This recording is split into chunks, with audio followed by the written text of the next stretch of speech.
হাতিয়া উপজেলায় সামাজিক স্বেচ্ছাসেবী সংগঠন আলোর মশালের উদ্যোগে অসহায় পরিবারের মাঝে ঈদ সামগ্রী বিতরণ করা হয়েছে। শুক্রবার সকালে উপজেলার সোনাদিয়া চৌরাস্তা মাহমুদুল হক সরকারি প্রাথমিক বিদ্যালয়ে প্রাঙ্গণে ঈদ সামগ্রী বিতরণ করা হয়। এ সময় সোনাদিয়া চৌরাস্তা ও চরচেঙ্গা এলাকার প্রায় শতাধিক পরিবারের মাঝে ঈদ সামগ্রী বিতরণ করা হয়।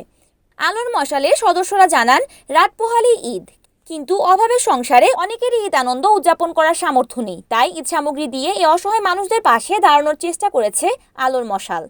এবারের ঈদ সামগ্রীতে লাচ্চা সেমাই, চিনি, বাংলা সেমাই, সুজি, নুডলস, গুঁড়া দুধ, সাবুদানা রয়েছে বলে জানান তারা।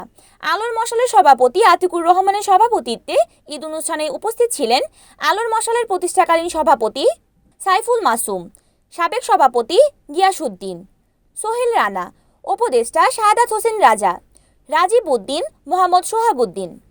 অনুষ্ঠানে ব্যবস্থাপনায় ছিলেন সহসভাপতি মিশকাত আল মামুন, হুমায়ুন উদ্দিন, সাধারণ সম্পাদক মোহাম্মদ সাইফুল ইসলাম, যুগ্ম সাধারণ সম্পাদক রাকিব উদ্দিন, সাংগঠনিক সম্পাদক আহাদুর রহমান, প্রচার সম্পাদক রবিন উদ্দিন, পরিবেশ বিষয়ক সম্পাদক অমিত হাসান সোহাগ, কার্যকরী সদস্য সুমন হাওলাদার প্রমুখ।